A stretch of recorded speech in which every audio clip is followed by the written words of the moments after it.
wa Somalia wako na nywele very different, si gumu sana na si rahisi sana, si kama ya wazungu. Haddaad aragtid nin weyn oo timo weyn inta kule haddaad aragtid super glue-gaas isku dhajiya super glue hal sano aa timaha koolla bir aa lagu dhajinaya meeshan dhab koolla bir uu isku dhajinaya bahal masaf ah oo timo ka taagtaagan baa inta loogu xirayaa hal sano bal ninkaas khiyaamada uu wata fiiri timo aanu lahayn buu isaaray oo koofiyada super glue uu isku dhajiya caafimaadkiisa hataa uma roona wejigana waa iska durdurayaan 500 oo irbadood oo botox dhaha wejiga la isaga dhufanaya ilma yar buu iska dhigaya laakiin hoos holofolofu ka yahay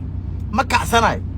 odaynimadii hoos bay kaga dhacday haddaad aragtid kuwa timaha inta weyn kulli waxaanay saartan hal sano aa loo saaraya bahal koofiyada oo koolla bir aa lagula dhajinaya can you imagine koolla bir dadkaas oo kale hadda jooga oo meelahan warwareegaya garka hataa koolla biray saaranayaan waa dadkay iska gadayaan an caafimaadkooda may fiirin you know waad aragteen niman badan oo meeshan timaha inta badan ee lagu reebay maxaa waay super glue baa lagu dhajinaya super glue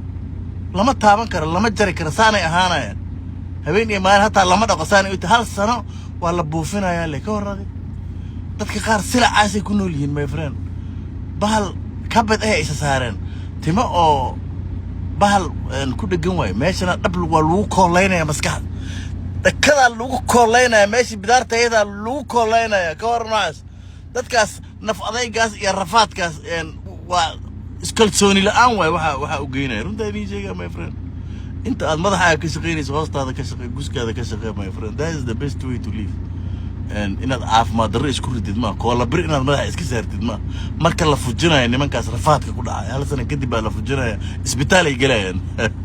wejiga hataa waa ka baranayaan